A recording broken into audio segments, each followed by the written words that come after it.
So yeah, There we go. I forgot to put up the overlay. Oh well. Hey guys, how you doing? We're getting ready to go live. Turtle, turtle. Do, do, do, do, Turtle, turtle, do. turtle, turtle. Sloth. Squirrel. What? Where'd it go? There it is. Woo! Everyone thinks because you're a zombie, you don't know good coffee. Well, they're wrong. There's only one brew that gets my seal of approval. Deadly Grounds coffee is my guilty pleasure. The aroma is so intoxicating. It brings all of my neighbors out of the woodwork. Deadly Grounds coffee. Coffee to die for and zombie approved. It's good to get a little deadly. Use the front door! Oh, they're so disgusting.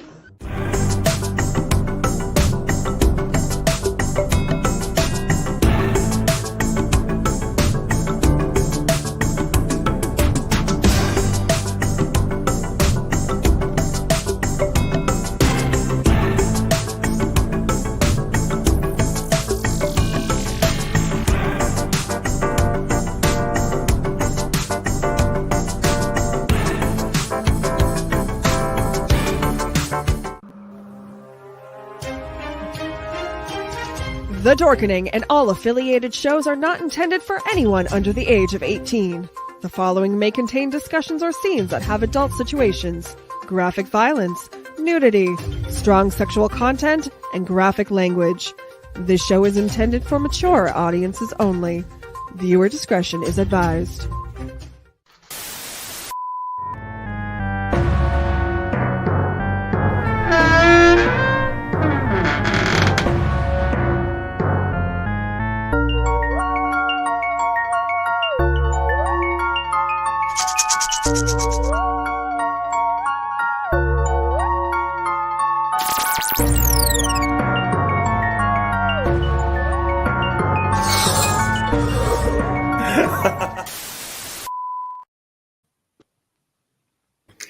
Hello, everybody, and welcome to the Tomb of the Terrible.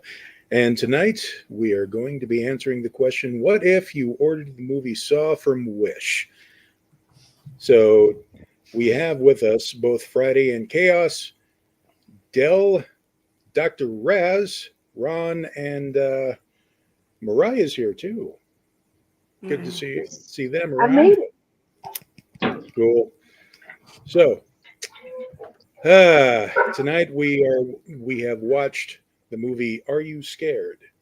Nope. Which came out in 2006, and reading from the blurb, 6 teenagers awaken in an abandoned factory with no memory of how they got there. A mysterious voice informs them that they have all been chosen to star in a reality series called Are You Scared? To win money, all they have to do is face down their greatest fears. Like Pavlov's dog, they all salivate at the idea, throwing all logic surrounding the situation out of the window. But when they all start dying, the kids start to realize that this isn't a game, and the audience realizes that this really isn't a movie either.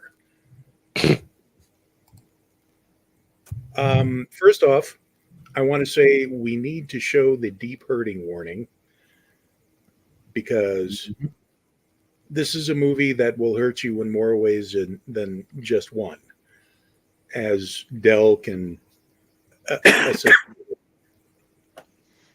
This is also, yes, very much not friendly for photosensitives. So if you are one, don't watch it. I felt bad because I haven't been making tombs lately.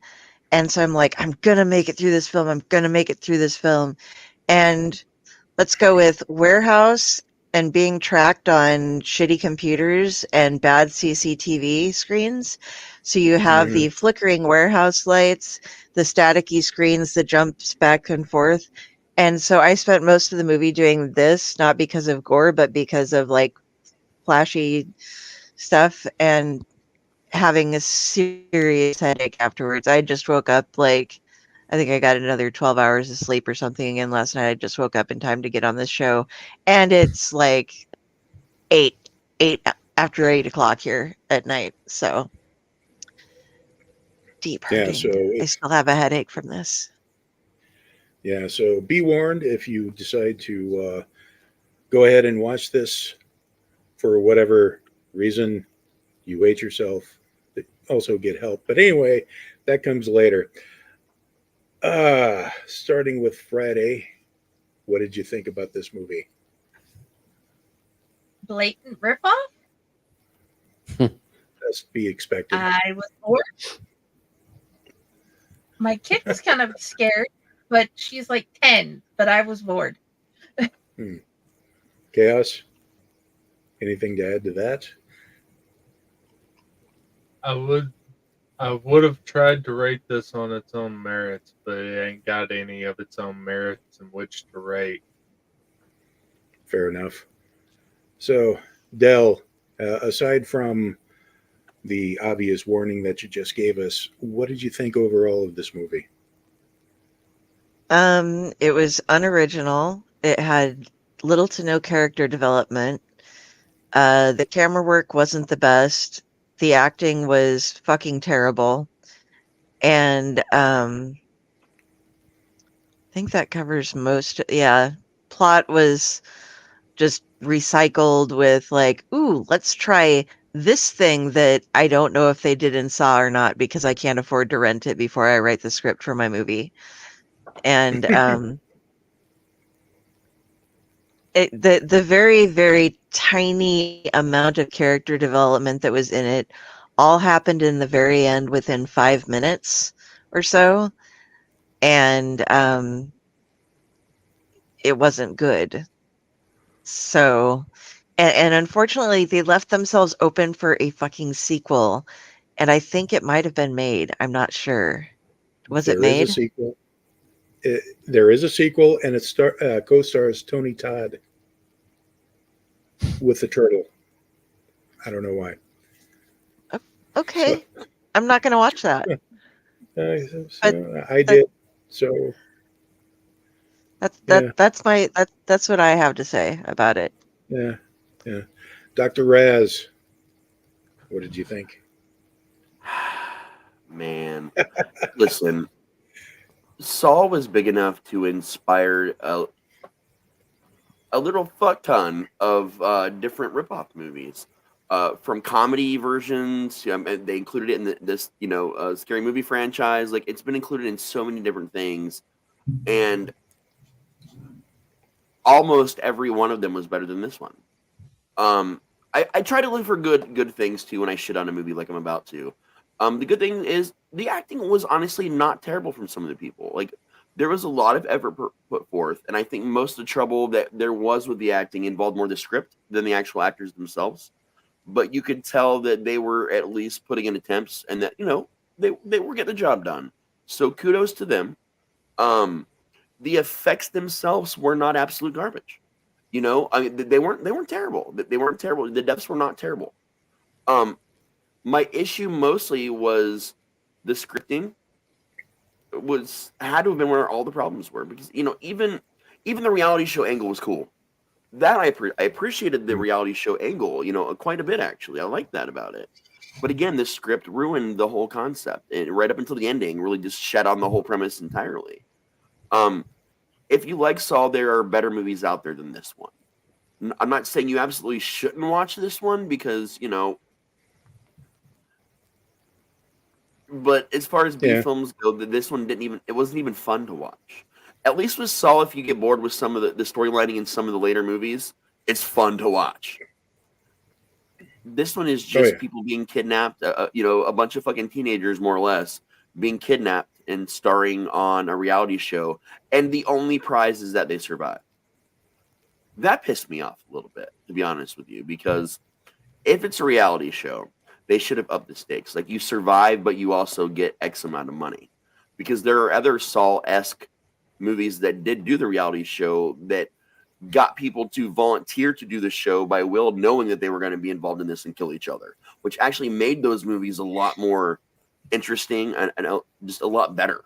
So just having that angle, oh, haha, you're in a TV show, and if you win, you survive. I fucking did that back in Slashers Gone Wild for a segment and killed the girl anyway. I knew what I was getting myself into, and that was a comedy. This was serious. They should have made this a dark humor horror film and given it something interesting to keep me watching it rather than just some okay kill scenes. I can agree with that. Yeah, fair enough. Ron, I presume you have thoughts. Oh, boy, do I have thoughts. Okay, show's over. Wow. Where do I begin? Okay, two things, because I'm sure we'll get into a lot of my thoughts as we go along. Two things. First one, this is not the worst movie that we've watched because we did watch Prey and then Mandy. So I will put this above Prey and Mandy. Honestly, I think I would put this on par with House of the Dead because it was just kind of meh, you know. Good premise, just not executed as well as I think it could have been. So it just sort of, it's kind of midline. So the second thing, it took me about 15 minutes of watching this movie to realize that I had seen this movie before. This was my second watching. And that should tell you everything right there. That the movie is so completely unmemorable that I didn't even remember that I had seen it before I started watching it. I confused it with a better movie right before I sat down to watch it. That's right. Yeah, I mean it's not great, but we've watched worse. So meh. True. All right. Mariah, what did you think? Okay, so it wasn't. Okay, I'm going to say you should watch any movie you want. I am in agreement with Raz on that. Said,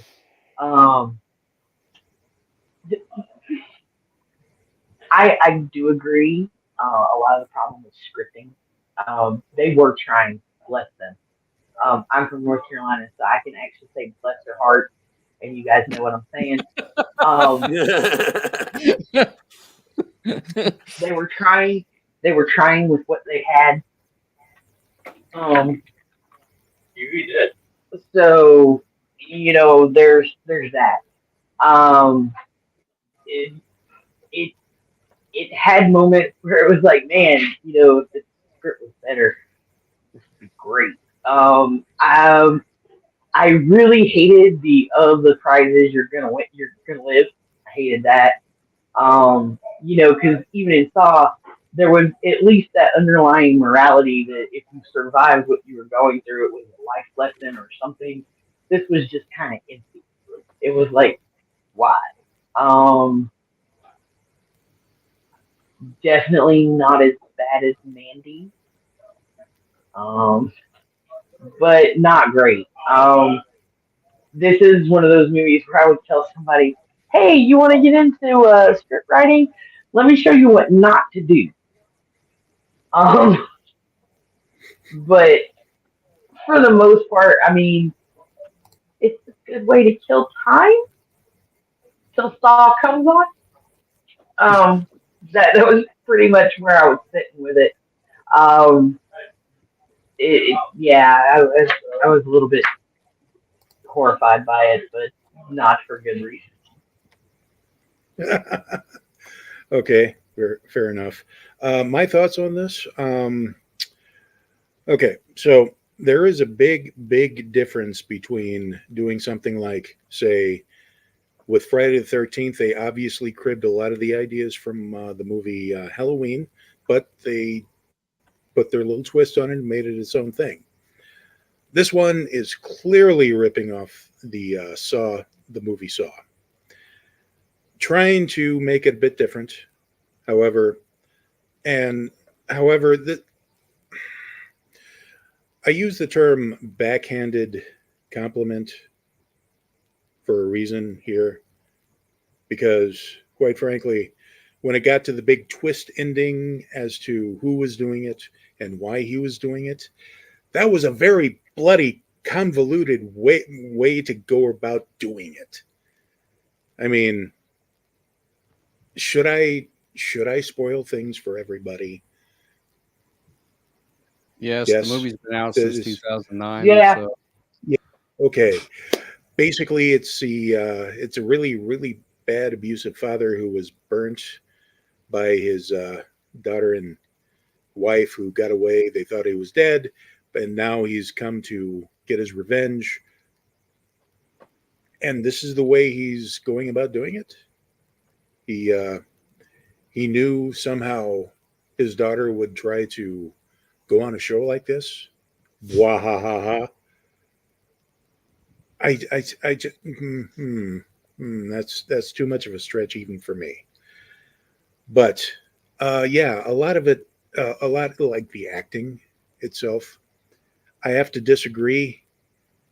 The acting was really, really ham-fisted, especially the first victim of the games itself. He just wouldn't shut up. yeah, I did not like him. No. But then, there was a lot of overreacting to a lot of the things that just, a lot of the reactions just didn't make sense. The effects, when they didn't try to CGI like an explosion or something, where it's very, very obvious. Yes, the other effects were pretty decent. They did squeeze a little bit of ambiance with the setting, and even though the industrial setting was a bit problematic for Dell and anybody else who has that affliction, it did lend to a little bit of a creepy atmosphere, but overall, it was a hot mess, just a hot mess. And in this case, imitation is the most sincerest form of plagiarism. So, I mean, I'm going to open up the floor if anybody, Dell. I had a question about one of Yeah. the. Okay, so guys, in each of the challenges that they would have 1 minute to like enter a room, find out what in the fuck their challenge was, and then complete it. So towards the end, there's this gal who's a germaphobe, is what she put it, because it shows each of them auditioning for they play their audition tape for the show or whatever. Was she holding her thing was her hands were all wrapped up in what looked like her intestines, maybe, and there was a cage with a bunch of rats in it, and then another, well, like an aquarium type of thing with a bunch of rats in it, and then another one with a cell phone in it. And she had to apparently stick her hands full of her intestines into the rat cage so that they could chew through those in under a minute and then be able to get to the phone. Did I watch that right? Is that what was going on there? Like, were Honestly, those at this intestines? point, well, I think it was intestines, but I'll be honest. At that point, I was also playing solitaire, not really paying much attention. So That's what it was supposed to be. Let's just say that. okay, Well, I think the point is that the games were not supposed to be won. He tells you that if you can win the game, your challenge in 60 seconds, that you can live, you can go free. But then he only gives you 60 seconds to basically do an impossible challenge. I think that was kind of the point. He didn't want anybody to live. Yeah. It was like the later Saw movies where they were screwing up and making them unwinnable before they themselves were murdered by Jigsaw for violating the rules of the game. It was that setup, and that's another part of where they screwed it up so bad that it was like, give them a hope to win, give the audience a hope that maybe they'll survive this one. Because otherwise we just know they're all going to die. And there's just no anything else there's no connection. right. Okay, because Quite I thought. frankly- Oh, sorry. No, go ahead. It just seemed that her hands were like so bad. that she could have still reached in and picked up the phone without having to, or just have kind of like, pulled her hands out of it. I don't know. It just, it was a bit far-fetched for me. Yeah. And if you're gonna use a rat, do what they did in Sinister 2, where we had all the people laying down and they had the metal jugs over people's chests and the rats inside the jugs, and they were heating up the metal jugs, so the only escape for the rat was just to fucking tunnel through someone's chest and out their back. Because that was fucking epic in Sinister 2, and it looked amazing, and it was fucking terrifying, and I'm not even afraid of rats. But I am now when a situation like that is involved. Like, it was, like, literally disturbing as shit. They could have done that or just so many cool things, but that's what they went with. Not I to need to mention watch the Sinister whole, too. Oh, the dude, whole, I love the Sinister movies. ode to the chest burster. I mean, I'm sorry. That's like, yeah. Yes, let's make a rat a chest burster. Okay, now I'm scared. Yeah. Well, I was going to bring up the really, really incompetent cops that were going about trying to investigate, especially at the end when the obviously I play by my own rules guy goes in, manages to get to the elevator and goes, "You'll be fine," and then the bad guy comes up behind him and slices off his head with an axe while the detective is holding the gun, just kind of standing there waiting for it to happen. That just, no. Also, I wanted to bring this up too. At the end, near the end, there was a fire started in the basement. The FBI agent goes up to the top of the roof, touches a door, and it's very, very hot. Did I watch that wrong? Did she make it down to that level? Yes? Del? He electrified and heated some of the doors to keep them from escaping. So it could have been what I assumed that was that she came across one of the traps that was preventing the players from doing something, like only it gotten opened or something. But because you saw a couple of times when they tried to escape, they'd go to touch something, and one guy was like, "Ah, it fucking burned my hand," and another time it'd be electric shock. Okay. So Okay. I could be Fair wrong. enough. I was giving them the benefit of the doubt of it being something like that. Yeah. So is it horrible that when I saw that particular scene, all I was seeing was Daniel Stern in Home Alone? Yeah. Like, yeah. But, why didn't they find something to wrap their hand with? No, that's just a good question. Also, the guy who I'm just going to refer to as young Scott Staff, when he walked into that room, and was all the really, really bright lights behind him, or were there some in front of him, do you think? All the Just strobe kinda lights circling where the the room. guns keep going off. Yeah. They were Yeah, in front and behind, because you can tell by the shadowing on the set. Okay. Now, whether they were supposed to look like that in frame or not, it's a different story, but you could definitely tell. Right. Okay. Well, we're just poking holes in this large enough for a Mack truck to drive through, people. Do you want me to make it twice the size? Go ahead. Why did the scar on his left cheek switch to his right cheek and then back more than once? The killer. Because I'm serious. the makeup was as consistent as the strip. That's why. Yeah, literally, his whole scar changes sides. The first time you actually see him get up and move, suddenly it's on the right side. Isn't that and then later it's back camera flipping? Wow. I mean, that could have happened in editing when they were doing the editing with the camera flip. It could have actually been on the tech side and not the makeup side. But regardless, this is why I think it was on the makeup side. No, it had to have been on the makeup side. It couldn't have been a switch, because when it would appear on the other side, it was also slightly down a little bit more. And there were some other scenes where it was on the same side, but it was slightly up higher and slightly down lower. I mean, that's a lot of people and a lot of work on the makeup side to get something wrong. No, because that had to take. Does happen. I've watched it happen on sets, and also I'm not the only one in the world that has noticed this because I was looking up stuff about the movie before we came on today because I wanted to make sure that I was right about some things and see if I'd missed anything.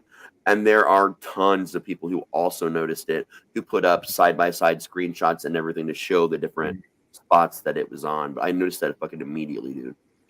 You see, this is as you mentioned, Raz, the reason it should have been like a zany comedy, because that could have just been its shtick. Like each and every scene, it's a different place. Right. Try to spot the scar. I mean, even still, they didn't even bill this as a B movie, but it was clearly a B movie. This was a direct to release video. This was a B movie. Mm-hmm. But if they'd have leaned into it and marketed it as a B movie, stuff like that would have worked and it would have been forgivable and it would have just been an amusing factoid about the movie. But they billed it and marketed it as a very serious movie. Like each and every scene, he's wearing a different shirt. Right. But it's just one of those things that because they marketed it so seriously, it heavily took away from the movie, and all it did was highlight the mistakes they made 10 times more than they needed to. They couldn't afford a continuity person. Literally, there is one person on every set, even B sets a lot of the time, whose their entire job is to take photos of the makeup when they're done for the day, and take photos of everybody's outfits.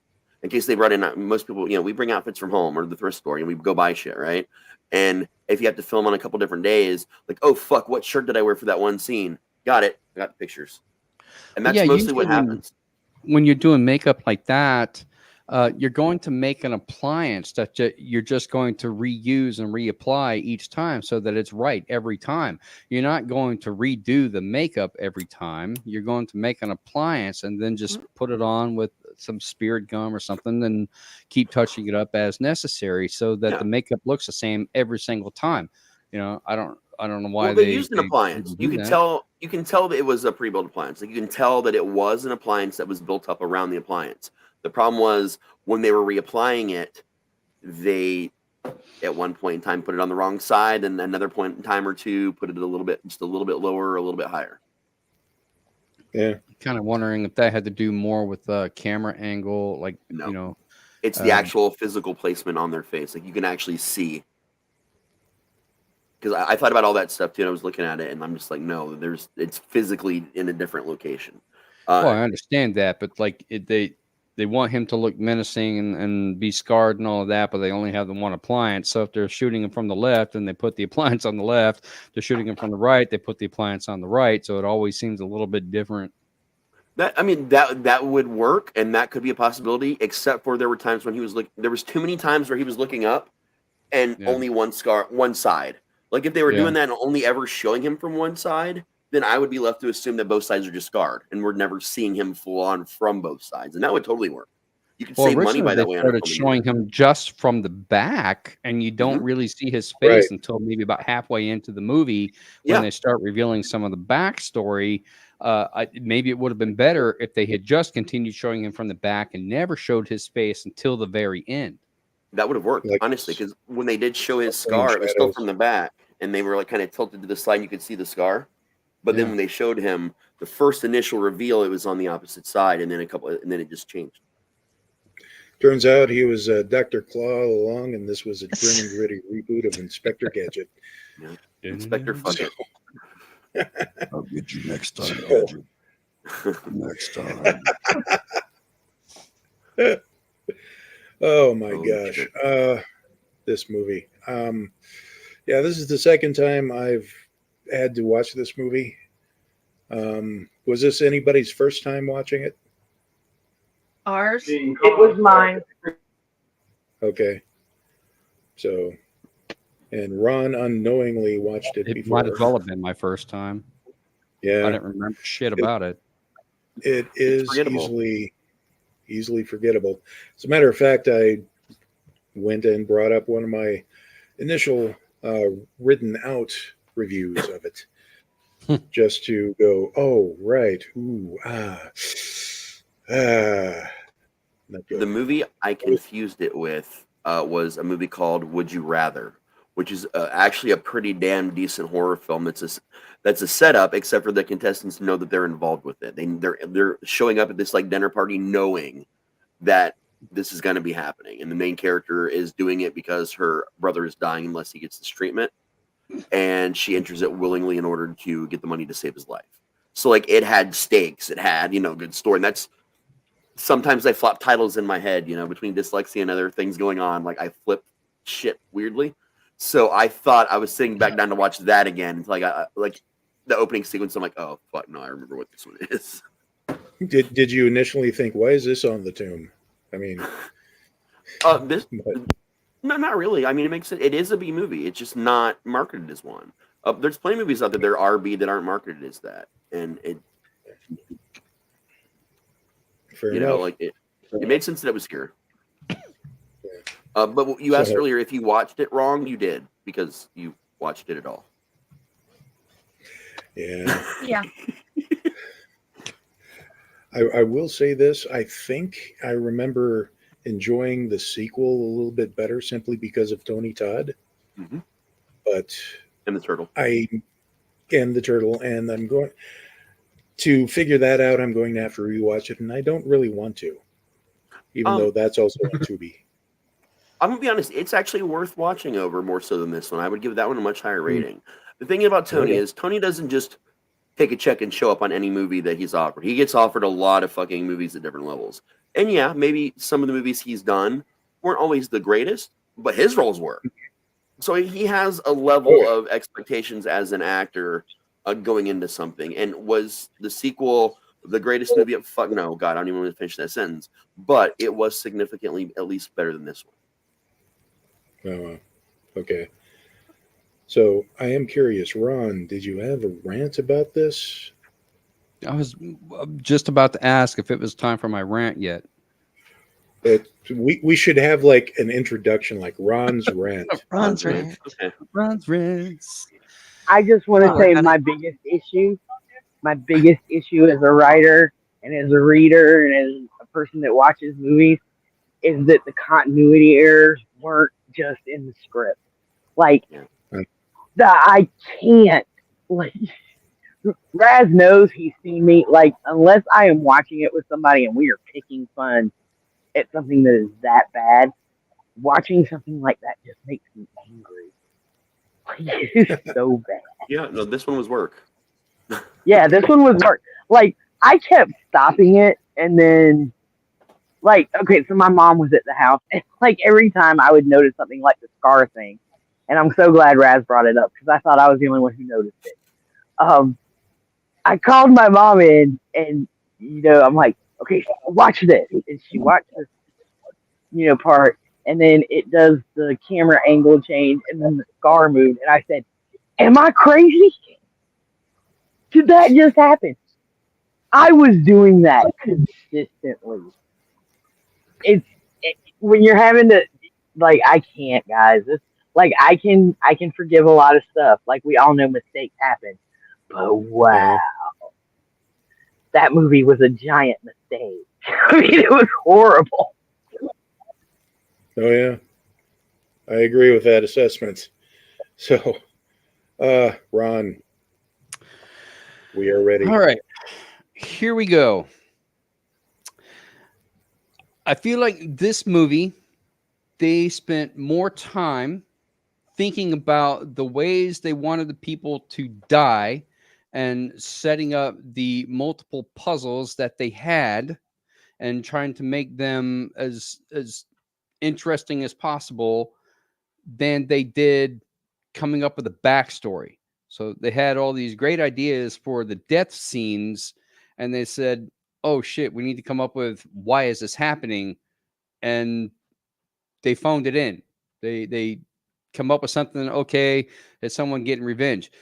Now, that's fine until you find out the whole twist ending is that the killer is the girl's father that wants to get revenge because he was abusive and he got scarred in a fire and then disappeared from the Now, it's proven at the beginning that this sequence of events is not the first time that he's done this. We had one girl at the beginning of the movie that was prior to all of this happening, which means that he's run this game several times. And I can only imagine that's because he's trying to lure his daughter out to come play this game, which, you know, just attests to how much is a psychopath this guy is, that he just keeps running these games, not really caring about all the deaths of these people that he's causing just to get his daughter in the game, not knowing whether or not she's ever even going to join. There's no motivation for it. There's no win or lose or anything like that. He's just basically randomly killing people for his own enjoyment is essentially what it comes down to. Scar be damned. There were other ways that he could have handled this whole situation. It just targeted her specifically without bringing all this collateral damage into it. It's kind of stupid. It doesn't make any sense. It's not believable. And it's basically the main problem that I have with it. Now, that being said, it doesn't really matter. If they had just leaned into the complexity of the games and making them even more over the top, making them even more gory, more violent, more bloodshed, just completely way the fuck out there, like they did Art the Clown and Terrifier, and make the death scenes over the top, then it really wouldn't matter what the rest of the backstory is, because the audience is getting what they expected to see out of this movie. Regardless of the fact that it's a blatant Saw ripoff, it doesn't really matter, because at least now you're getting some interesting death scenes that are Saw worthy, which is what I think they were trying to live up to, is to make this movie as good as Saw was. They just failed because there's no backstory on hardly any of the characters. I really couldn't give a shit if either of them lived or died, because there's no emotional buildup for me to make a rapport or to feel anything for these characters, especially the one guy that died at the beginning, the black guy. What's his name? I don't remember his name. He was so freaking annoying. He was annoying. I did not like his character at all. And I was kind of glad when he was dead, so that he didn't have to be in the rest of the movie and I didn't have to deal with this screaming and bullshit, you know? I don't know. They spent more time on one death scene more than any other. And it's the one with the saws on the conveyor belts with the brother and sister team, where they're hitting the stop and go buttons. One of them, the saw's constantly going in one direction or another, and you don't know which one's going to get it. But they keep cutting back and forth from this one. But the saw blade never seems to be getting any closer. Or I'm sorry, the drill, not the saw blade, the drill that goes into the eyeball. Yeah. It never seems to get any closer. I was like, is this like a Bugs Bunny cartoon or something, where you see the guy coming over the hill and, then you look again, he's still at the same spot over the hill. It never gets any closer until right at the very end. And they have to decide, okay, which one's going to live and which one's going to die. And, inevitably, they have to make this decision, and because it's going to steer the rest of the movie, depending on which one lives or dies. And then it doesn't matter, because they all end up dying pretty much. Yeah. And the daughter is the only one that actually, I believe, lives at the end of the movie. Yeah. And everybody else dies, until the big twist at the end. So what was the point of dragging that scene out, other than it's literally the most complicated death scene that there is, because the rest of them were basically fairly simple. The guy that was afraid of the dark, and it kept telling him to go toward the light, and he kept hitting the trip wires, and the strobe lights were going off, and then the shotgun blast and all of that. How many times can you fucking get shot before you die? And he just kept dragging it out. Like, dude, you should have been dead a long time ago from blood loss or shock or something. But no, even after all of this, he still manages to speak or whatever. And I don't know. I just got so lost in all of the I am your father. all of the non-believableness of this movie, that it started taking away from my enjoyment of it. And then I remembered why it was. I couldn't remember seeing it to begin with, because there was nothing really to remember. There was nothing memorable about it. There's so many different ways that they could have made this movie so much better if they had just taken the time to work on a few things, namely the script, refine the acting a little bit, think about the death scenes just a little bit, put in some character development so that we feel something for these characters, and then give a little bit more plausible backstory to the father, the abusive father that's running all of this stuff. Because even John and Saul, the Jigsaw, he had at least had some moral turpitude. He had rules that he lived by, and he felt no guilt for what he was doing because it was up to the people to make the decisions on whether or not they lived or died. But this guy didn't have that same compunction. He was just randomly killing people to draw out his daughter, and I don't get it. And like, I can't even think of what to say, because there's so much just wrong with this movie. It's boggling my mind. Well, just to I want to interject. I want to interject that first of all, with that scene between the twins and the drill trap, I guess you would call it. If it was me and my sister would constantly be hitting the stop, so mine would come happening. No, no, you'll die. It'll just be a whole bunch of that. But also, also to point out, it just came to me right when Ron was starting his rant that the cops, for lack of better terms, they found out who the guy was because he put his name on his tools. Mm-hmm.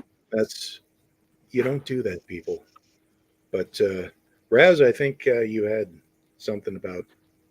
Yeah, that was also something that Ron's rant reminded me of. So there was a little also more than just him doing this to kill people and draw out his daughter. There was money involved in this. He was running this as a reality show that people, in fact, were watching. So they didn't go into the explanation of that very much at all, at least not nearly to the degree that they should have. But this was sort of set up a little bit like Hostel. Where you find out, that there's a game and people are, putting money in to see terrible things happen and betting on people or whatever. But there was a monetary component involved in this where he was streaming it, and you could potentially pay a fee to watch it from home. Yeah, but even in other movies where they have that same concept, let's take Gamer with Michael C. Hall, the guy that played Great Dexter. movie. Let's take Gamer. Same concept. People are betting on convict inmates to play these games. Even Death Race with Jason Statham. It's the same kind of concept. People are betting on whether these people live or die, but they show the game streaming to the general public or the private audiences that are paying to view these things. But they never once did that in this movie. They didn't, because it was a scripting issue. They built this into the movie to make you know that it's a thing, but they never remind you about it at all, and they don't really do anything with that aspect of the film at all. Yeah. Del, you had some thoughts too? This just I have another one. I'm gonna go with that first because it's with this.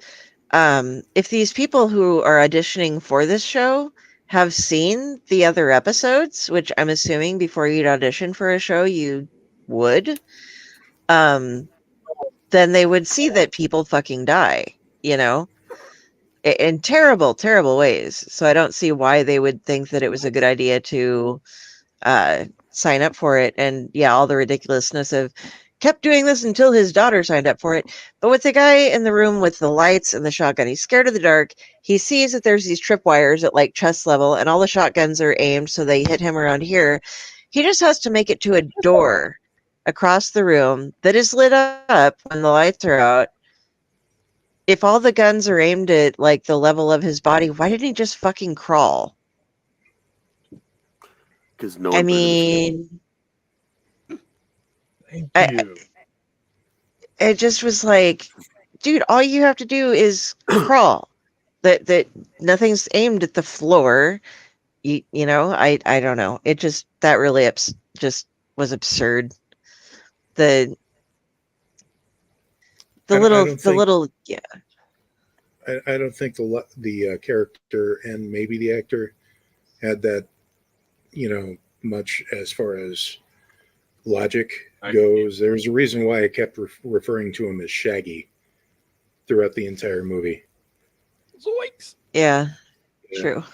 So, Raz, you had another point? Yeah. You brought up the question about auditions. I'm going to pull back a curtain for you. Most things that us actors audition for, we don't even know what the fuck it is. We just see an audition call and we need work or we want work. This is from the past. I really don't do it anymore. And you just sign up for it. The weird thing about doing it with reality shows is this. You will find listings on Craigslist and weird places because even big companies want to reach out to normal, everyday people for a lot of these reality shows. Now, most reality shows hire actors. They hire people that are already known, and they actually hire actors. A lot of them do.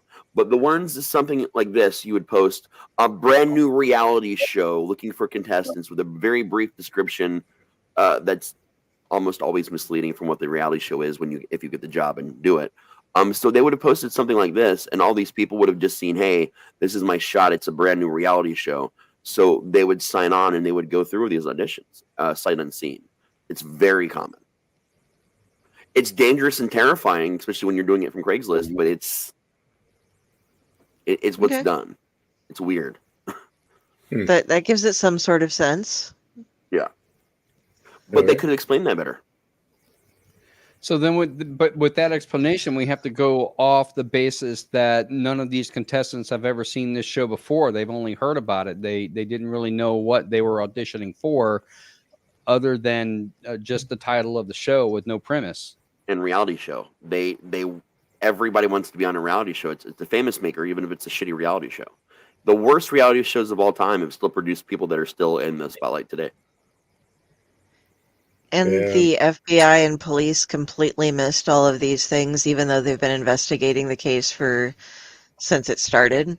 They're like, Right. oh, we won't check for audition things or.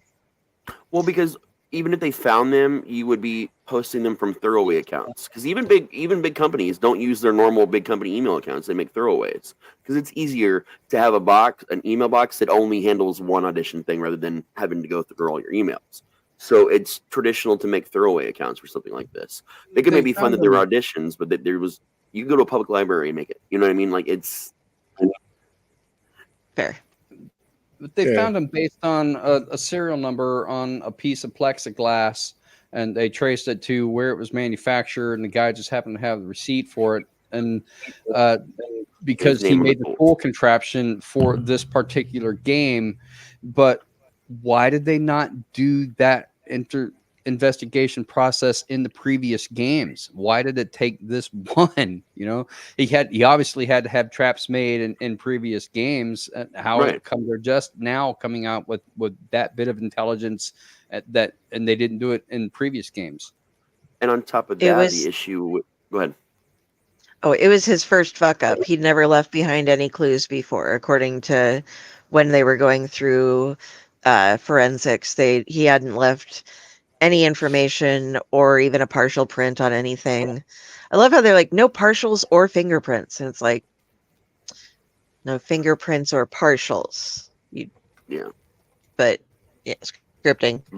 To build on what you were saying, though, into an issue that I brought up earlier, with scripting, so he never made mistakes. They had these cops looking at all these things. Okay, cool. They use burner accounts for, Craigslist postings and postings for casting. Cool. You can't trace that. But what they should have been able to trace or figure out is the internet.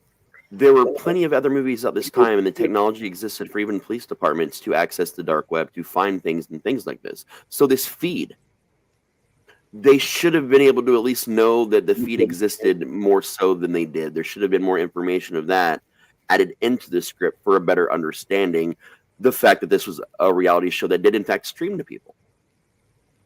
So why couldn't the cops at least find some footage? Even if they couldn't trace it back through the dark web to its source to find out where the cameras were, they should have at least been able to get some sort of information about the feed or see a partial feed to know that someone was actually, a little bit more information about the kills or something. And I feel that's another big thing that they could have done a lot differently to incorporate the feeds more. And it's just, again, it goes back to, it was a cool idea. There were some cool things about it, but if you got a bad script, it doesn't matter what cool ideas you have. It just falls parts. Well, you could say the same thing about the characters that are playing the game. They had access to the internet. They could have accessed the dark webs themselves. If they know that they're auditioning for a show called Are You Scared that obviously has been around before, why wouldn't they have done their own research to find out what it's about? Why wouldn't they have not accessed the dark web and seen these episodes for themselves and realized it? First of all, have you ever been on the dark web? I have not. It is not as easy as you would expect. Your average person only knows it exists because people like me say the words dark web sometimes. That is not a common thing to talk about. Like back when this movie was made almost 20 years ago, it was way more uncommon. In fact, most people didn't even know it existed at all. But the police would know, the FBI would know, because that was something that was on their, on their docket then. I mean, that it's been around for forever. So like it's an access issue. People just wouldn't have known then that the common person that it existed at all to look it up. I mean, but you bring up a good point, because if that movie was made today, that would be even fucking dumber that they didn't have some kind of knowledge about it or think to look it up on there. Like that would have made sense. I mean, this would essentially fall under a cybercrimes division if it were made today. Yeah, and back then they had the access to investigate things like this, but they didn't have an actual cybercrime division. They need an Abby.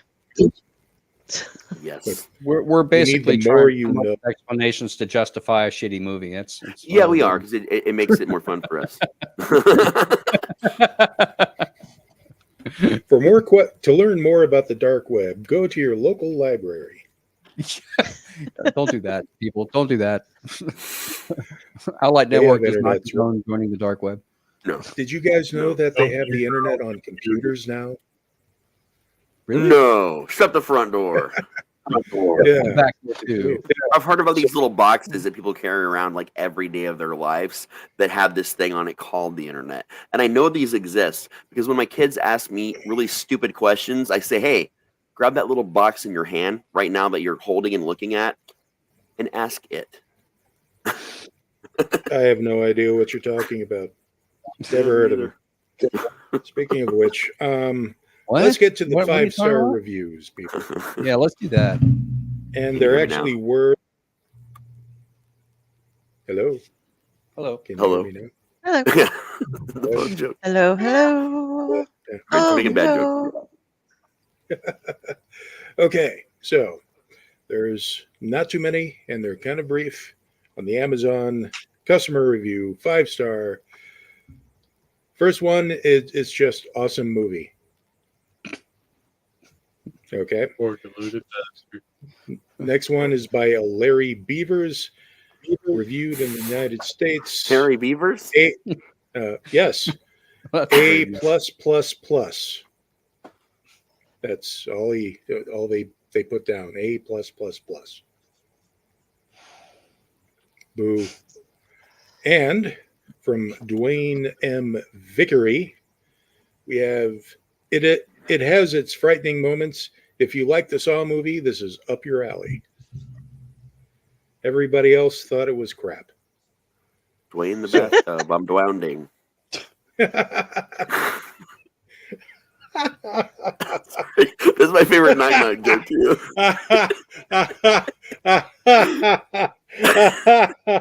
Oh, I've never heard that one. Okay.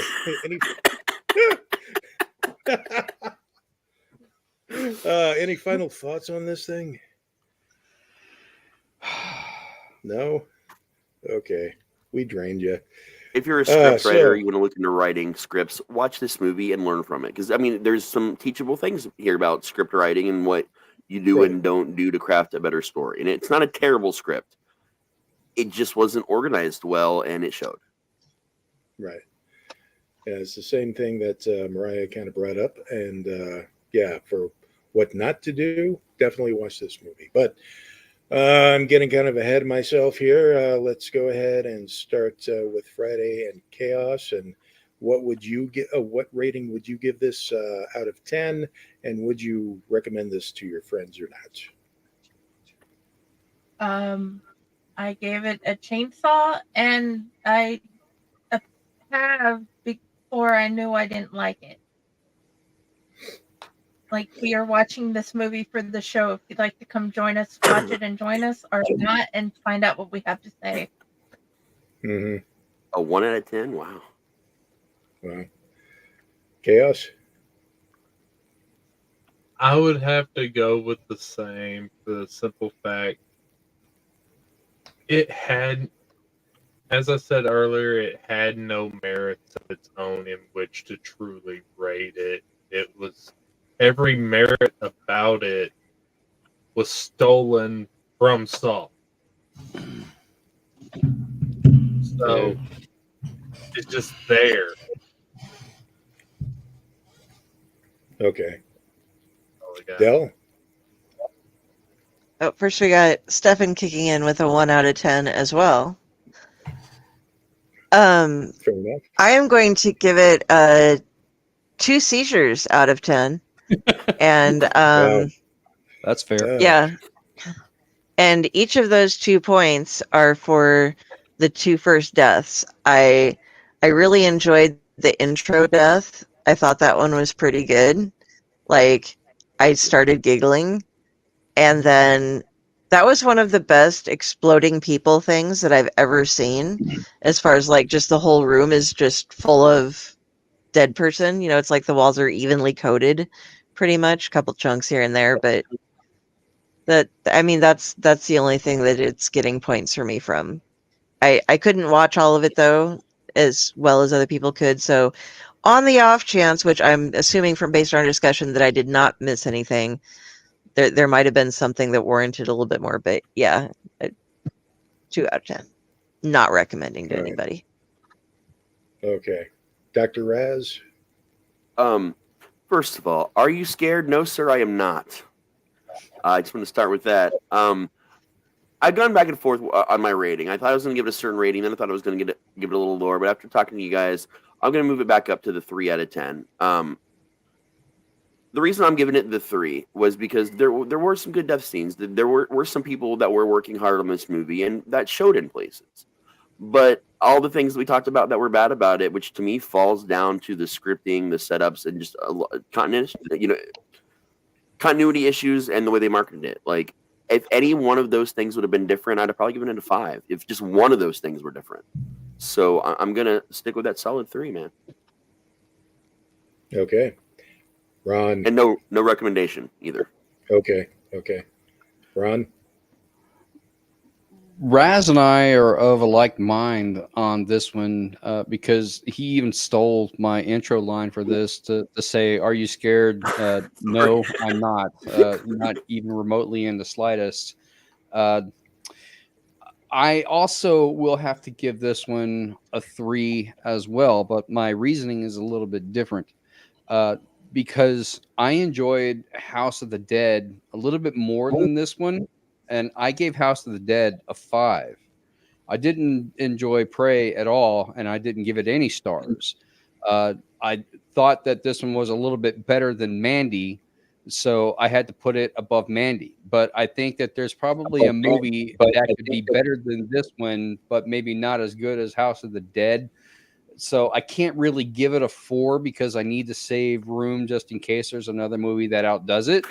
Therefore, by process of elimination, it has to be a 3. And no, I would not recommend this movie. Wow. I would like to, trying to figure this out is kind of like, a beautiful mind just trying to get with the, what to give it a rating. It's a fascinating process. Yeah. But Mariah, what would you say? Okay, so for me, this is getting 2 lightsabers out of 10. I want to give it a 1 because, like I said, it made me angry. But like Raz said, there were a couple of people on this movie that were trying, so you kind of have to give them that. But yeah, not one I would recommend as even an enjoyable B movie. Bottom line, it was just horrible. So yeah, 2 lightsabers. Yeah. So bad. So bad. Okay. So do you recommend, did you already say? Would you recommend Do it? not recommend. Do not recommend at all. Okay, At all. fair enough. Okay, as far as I go, I'm going to read a little bit from my original review from back in 2010. So here's the thing. As horror movies go, low-budget, straight-to-video carbon copies of more successful movies are to be expected. What separates Are You Scared from the first two Saw movies is the fact that they were both distributed by the same company. You read that right. Lionsgate released both of these. You would think that another company known for its low-budget fare like Asylum did this. I don't know how to feel about this. And to answer the obvious no, I wasn't scared. Pass this one up with prejudice. As far as the ratings go, I will give it a 2. Because 1, I have to admit that the set pieces do look like it could be used by any nu metal band from the 2000s to make a video. And 2, this is a Gorehound's nocturnal emission as far as the effects go. Do I recommend it? It depends on how bad I hate that person. So let's go ahead and pull up the wheel and see what we're going to be tortured with next time. Okay. Bum, bum, bum, bum. Jenny, are you ready? Sorry. 2 seconds. Okay. As you can Yeah, see, guys, we've ready been when you whittling are. down the wheel. Okay. 3, 2, 1. Bang.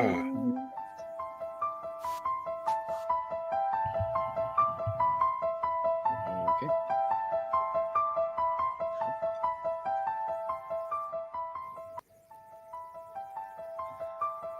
That house and when she was bad.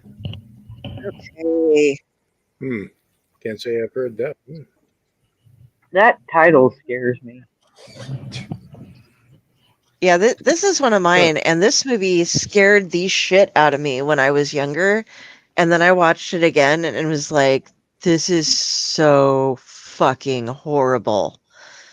So, this is a movie about twin sisters who share a birthday, and one of them has been locked up for health problems and things. And she comes to help celebrate her sister's birthday with her in very strange ways. And there is a lot of weird gore and just strange fucking shit going on. You get almost a Zelda type of feel for the sister from Pet Sematary. And it went through a bunch of different names. So make sure you're looking up when you see it, it'll say like Madhouse and When She Was Bad. And there were just like different names for it. But Wow. yeah, I am looking forward to seeing what you guys think, because like I said, when I first watched it, I was like creeped the fuck out. The opening credits freaked me out. And now I think that the opening credits are pretty much the only thing that deserved to creep me out. I get, well, maybe a little bit of special effects, but you remember in humanities class with Mr. Bartles, he'd have us watch the opening credits to things a couple of times over. Like I think we watched the opening credits to Vertigo like 3 times. This was something like that where I was like, oh my God, wow. And then it's like, oh, that's where they spent their budget. Okay. And Raz? So, It is to be. You're muted. Damn it. I cannot be more excited for this, and I'm going to explain why. There is a phenomenon from the 1980s in the UK. This is a colloquial term I'm about to use. Video nasties. Video nasties were movies that were deemed by the press and the social public to say that these were a series of movies that were made to be very independent, very underground, and geared towards severe amounts of gore and violence. This is a cult classic film in the UK, actually, and also had another title called There Was a Little Girl. That was the other title. So the movie actually has 3 different titles, which for back then, even being an Italian 80s horror film, was not normal. So like there's a lot of groundbreaking things in this movie, as ridiculously be as it is. I'm very excited about it. This is cinema history right here. So it's. Do we it's know what Italian. platform it's Tubi. Tubi? Tubi. Okay. It is chubby. Tubi. Could we love you more? So If they till return next our time. email, I'd love them more. Till next time, Friday. Tell us where we can find you. We're not. I'm on the outline. I'm at the fake core. I'm pretending to be most people in this room. And you can find me at my pages, Friday with the Library in the Blue Box and Jennifer Elliott. Okay. Chaos. Where can we find you? Find her. In her nose. In her nose. Okay. Del, where can we find you? You can find me here on the Owlite Network for 2 to 4 shows a week, depending on what I'm showing up for and what we're actually doing. You can find me on Splash Pages every Tuesday on the Dorkening Network. Tomorrow we are going to be doing a show in honor of Ghostbusters Day, so it is Ghostbusters themed. Come check us out. That'll be at an hour earlier. It'll be at 8 o'clock Eastern Time that we do the shows on there. You can find me on Facebook at Carrie, Kari Sanders. If you see this as the avatar, that would be me. You have found me. And all of my links are there, including my author page, which, speaking of writing, we have the Owlette Menagerie coming out. When, you ask? Launches tomorrow. And we will be having the launch party on the 8th, and all of the proceeds are going to be going to Pro Literacy, a wonderful charity group that helps with adult literacy. So look me up on Facebook. Keep an eye out for the Owlite Menagerie. We're going to be trying to get a bunch of promotions out. It's not just us here. We've some of the authors that we've worked with. We got some great folks working together on this. It's going to be fun. All right. That's right. Doctor, where can we find you? So you can find me obviously most of the time here on the Elliott Network. You can find me at RazTSlasher.com. As Jenny said, she pretends to be most of the people in this room, including me. So most of my socials you'll find me out online. It's probably Jenny talking to you. And you'll never know the difference because Jenny's that awesome. I'm definitely excited about the Owlite Menagerie. I'm very excited about Pro Literacy. Originally, we were trying to go for the Derek Zoolander Center for Kids Who Can't Read Good, but they were unavailable. And we just really wanted to step up our game. So Pro Literacy is really helping us out. They've been absolutely amazing people to work with. And we're also excited to hopefully bring them on for that episode, or at least in the near future, to discuss more about what they do. But again, amazing people. Please check them out. Even if you don't pick up the menagerie, consider donating to them. Cool. Yeah. Ron, where can we find you? Well, currently at this moment, you can find me stuck in between Mariah and Raz on your screen. I am on Owlite Network, usually on Sunday nights and Monday nights, depending on the show, and then whenever I'm able to make it, every other Friday for Chainer's Haunted Secrets with Pyle. Sometimes when I'm available. I do have an author page now for my book that just released, Inside My Nightmares. You can find me Ronald W Gillespie Jr. _author on Facebook. And I have been getting back into TikTok lately and putting out more TikTok videos. So you can find me on TikTok under @WolfDojo if you are into all things martial arts and fitness related and working out and all that kind of fun stuff. So if not, then you can always contact Jenny, and she will get in touch with me for you and direct you my way. And other than that, I'll probably be joining Raz at your mom's house for pancakes. Like, yeah. Awesome. Tag team. So Mariah, where can we find you? So currently, you can find me on Facebook. Getting ready to open up the Mariah Land author page again. But when I do, you will be talking to Jenny. Cool. You can also find me on Twitch. I stream under the name Lady Jedi. All of my pages, Instagram, Facebook, Twitter, is under @MariahLind. Again, you will be talking to Jenny most of the time. For right now, you will find me here on the Allight Network and hanging out with all these guys here. But I will have more coming up for you guys, especially with some other streamers. We'll be posting those sometime in the next few days. Cool. And I am your humble servant, UncleNecRo, and you can find me in a farm in eastern Nebraska, yelling at squirrels, and also on the blogosphere with my blogs and my Twitter and my Facebook. I do not have an author's page yet, but maybe I should, because I am going to be one of my stories is going to be featured in the Menagerie, which launches tomorrow. People, get your copy. Yeah. And then read my story like first thing before everybody else's. So until next time, get help. Bye, everybody. Go in the bathtub. I'm glad. Here's to you.